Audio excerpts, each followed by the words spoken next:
First thing is take everything out of the boxes that we're going to be using, keep them all together so that you have each piece and you know where everything would go.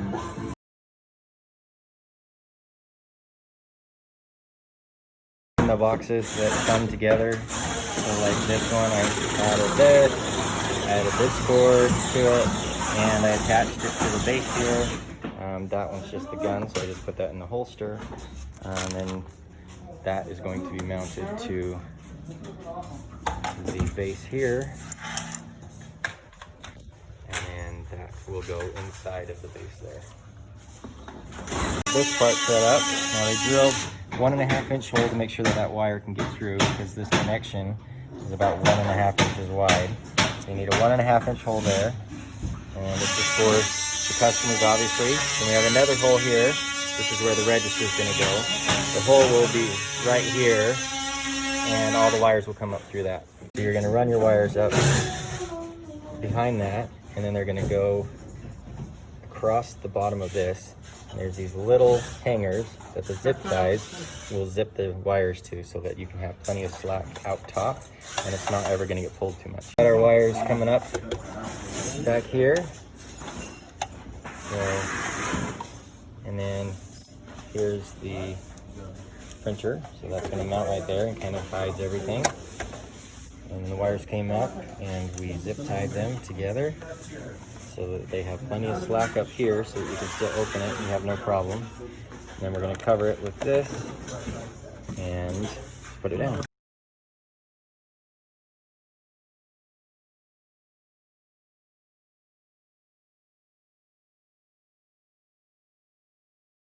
You can see them coming in, got the piece down,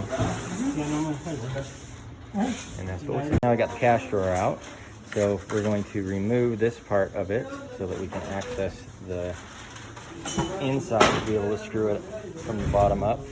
So we're going to take off this bottom piece right here, and then we'll pop out the drawer. Removed off the bottom, you just pop open the drawer, and that can slide out, and you'll be able to slide the drawer out so that you have just the black metal casing to be able to screw to the underside of the countertop. When you're screwing the cash drawer, you want to try to line it up so it's even with the front edge of the countertop. Some countertops are going to have some support beam like this, so you're going to have to mount it underneath there, and then you're just going to screw it into the underside of the support beam, or the underside of the countertop if they don't have a support beam.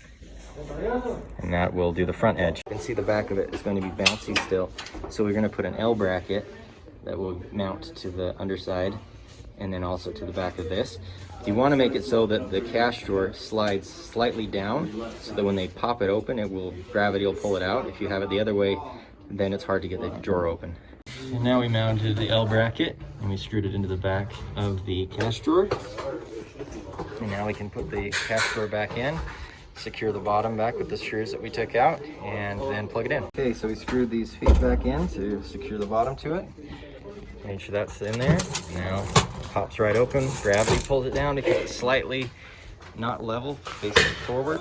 And we put the baggie over that just while they're finishing the store so that there's no dust on it.